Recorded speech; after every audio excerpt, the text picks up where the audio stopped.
Hello नमस्कार, welcome my channel. आज का विषय मेरे पास 2-3 लोगों के लिए रिक्वेस्ट आ गई थी कि संतान प्राप्ति के लिए भी कुछ उपाय बताएं। तो पहले तो बताने से पहले हम अपने प्रभु को याद करते हैं और उनसे ये प्रार्थना करते हैं कि हम जो भी उपाय बताएं और जो भी हमारे उपाय हमारे तो है नहीं, ये तो शास्त्रों निमित्त है, लेकिन उनके बताने का माध्यम हम हैं। तो ये जो भी उपाय सुन रहे हैं और ये जो उपाय करेंगे, जो भी दंपत्ति करेंगे उपाय, तो ईश्वर से हमारी प्रार्थना है कि ये उपाय उनको अवश्य ही फलित हो और उनको योग्य संतान की प्राप्ति हो। जय हो प्रभु की। तो चलिए हम आपको बताते हैं और आप जानें। तो सबसे पहले तो यहाँ पर मेडिकल इशू होता है। तो देखिए होता क्या है कि जब हमारी धरती पे जब हमारा जन्म होता है तो हमारे जन्म के समय ब्रह्मांड में जो ग्रह होते हैं और उनका जन्म पत्री में जब उनका एक स्थिति बनता है, ठीक है, कि कौन सा ग्रह कौन से स्थिति में बैठा हुआ है, तो वहाँ से जैसे पुत्र संतान भाव जो है वो पंचम भाव कहलाता है और उसके कारक है सर्वप्रथम गुरु हुए। मैंने कितने वीडियोज में बताए हैं। आप लोग भी सोचते होंगे कि ये गुरु को ऐसे पकड़ रखी है, छोड़ने का नाम नहीं लेती है। तो सही में गुरु चीज ही ऐसा है, जब आप भी जान जाएंगे तो आप भी पकड़ लेंगे, जीवन भर फिर नहीं छोड़ेंगे। तो देखिए होता क्या है, संतान के लिए जो सबसे सर्वथा जो कारक ग्रह है वो गुरु है, वो सूर्य है और बुध है। तो ये तीनों जो है वो ज़्यादा मतलब सर्वथा तो वही गुरु है, उसके बाद सूर्य है, उसके बाद बुध है। तो अगर पंचम भाव में ये स्वयं ये तीनों ग्रह बैठे हों या फिर कहीं से भी इनकी दृष्टि पड़ रही होती है, उनकी अपनी एक दृष्टि भी होती है, तो कहीं से भी इनके ऊपर पंचम भाव पर दृष्टि पड़ रही होती है, तब बिना किसी विघ्न बाधा के संतान प्राप्ति हो जाती है।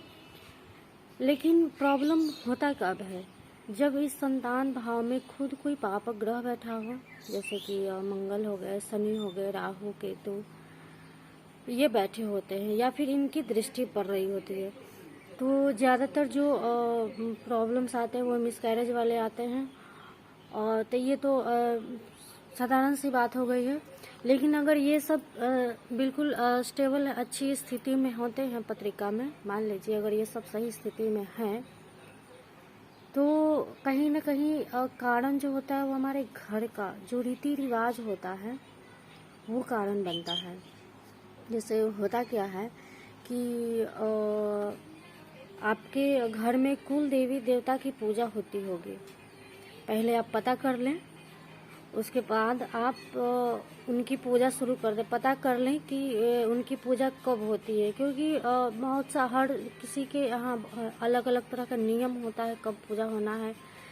तो ये पहले आप पता कर लीजिए और नियम अनुसार उनकी पूजा श्रद्धा भावना से दोनों दंपत्ति आपस में पति पत्नी बैठकर आपस में पूजा करें। अगर घर के पुरुष करेंगे तो ज़्यादा बेहतर होगा। और दूसरा पक्ष ये है कि आप पितृ पूजन शुरू कर दीजिए। क्या होता है कि अगर पितृ जो होते हैं वो अगर हमसे रुष्ट होते हैं, उनकी कृपा नहीं होती है, उनको मुक्ति नहीं प्राप्त होती रहती है, तो वो ज़्यादातर जब उनके जो क्रोध जो होते हैं वो संतति पर ज़्यादा प्रभाव करते हैं। तो पहले आप पता कर लें कि आपके घर में जो सबसे नज़दीकी जो पितृ हैं उनकी आप मृत्यु तिथि पर प्राप्त कर लीजिए, पुण्य तिथि आप जान लीजिए। उसके बाद आप उनकी पुण्य तिथि पर पूरे साल तिलांजलि दीजिए, ब्राह्मण भोजन कराइए।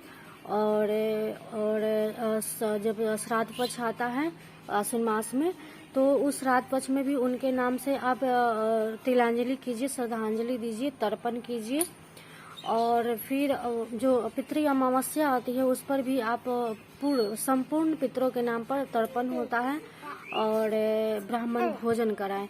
तो अगर आप इसको पूरे श्रद्धा भावना से नियम से करते हैं तो ये कहीं ना कहीं उनके जो होंगे क्रोध जो होंगे वो धीरे धीरे शांत होंगे और उनकी जो कृपा होगी वो प्राप्त होगी।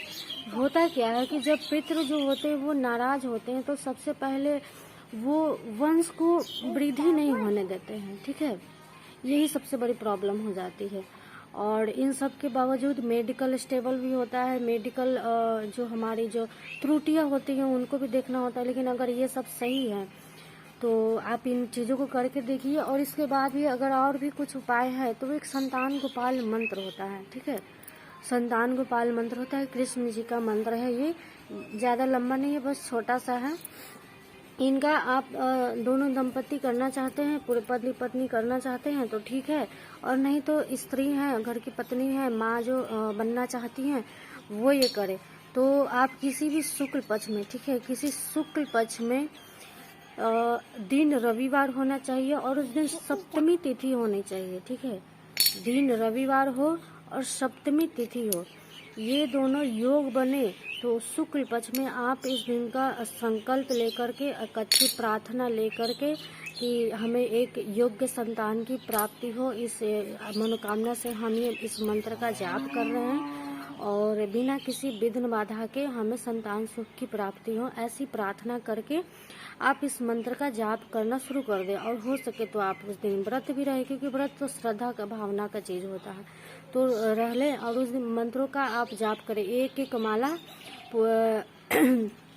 शुक्ल पक्ष में, हर शुक्ल पक्ष को सप्तमी तिथि को शुरुआत रविवार और सप्तमी योग में करिए, लेकिन शुक्ल पक्ष में रविवार को हर शुक्ल पक्ष में रविवार को आप इस चीज का आप अनुसरण कीजिए, मंत्रों का जाप कीजिए। और जब आपके मंत्र पूरा हो जाए, जब आपकी मनोकामना पूर्ण हो जाए, तो इस उद्देश्य का जो जिसे कहते हैं ना व्रत का उद्यापन होता है, तो उसके बाद आप दशांश किसी अच्छे शुभ मुहूर्त में देख लीजिए, पंचांग दिखा करके दशांश हवन करा दीजिए, दशांश जो ब्राह्मणों को भोजन करा दीजिए और उस दिन पितृ तर्पण अवश्य करा दीजिए।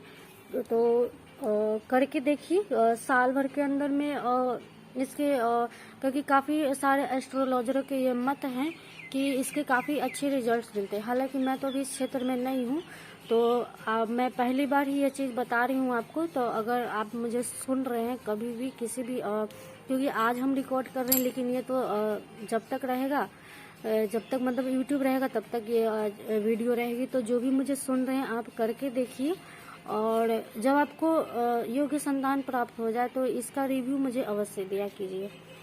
तो करके देखिए और संतान गोपाल मंत्र का अवश्य आप जाप कीजिए। और उसके बाद गुरुवार की पूजा करिए, गुरु को अपने पक्ष में रखिए, अपने फेवर में रखिए। गुरु को अपने फेवर में रखने के लिए जो भी बहुत सारे उपाय मैंने बता रखे हैं उन सबको देखिए। और जो पुरुष हैं, ठीक है, जो आपके पति हैं, वो शुक्र क्या है, सबसे बड़ी रीजन यही है, संतान प्राप्ति का सबसे बड़ा मेन जो टॉपिक कह सकते हैं वो शुक्र ही है।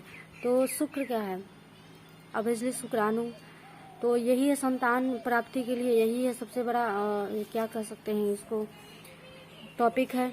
तो पुरुष जो है वो शुक्र को अपने फेवर में रखना शुरू कर दे। तो शुक्र को फेवर में रखने के लिए तो पहले तो जन्म पत्रिका देखनी हो जाएगी। तो मान लीजिए आपकी असंभव ही नहीं है, जन्म पत्रिका संभव नहीं है, तो कैसे स्टेबल करें।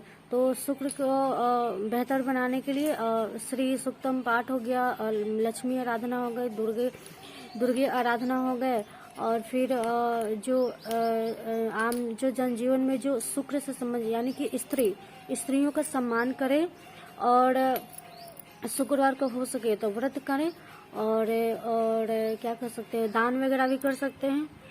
तो शुक्र का दान में दही होता है, चावल होता है, और उस दिन गाय को खीर बनाकर खिलाएं तो इसके भी बहुत अच्छे रिजल्ट मिलते हैं। तो करके देखिए, इसके काफ़ी अच्छे रिजल्ट्स मिलते हैं, क्योंकि लोगों का मानना है कि शुक्र ही है और गुरु ही है। एक पति के लिए शुक्र कारक होता है और पत्नी के लिए गुरु कारक होता है। तो ये इन दोनों की स्थिति अच्छी होनी चाहिए, तभी इस चीज़ का हमें सुख मिलता है। तो आपको ये जानकारी कैसी लगी, मुझे लाइफ में कभी भी अपना रिव्यू ज़रूर दीजिए। चलिए, सबको राधे राधे।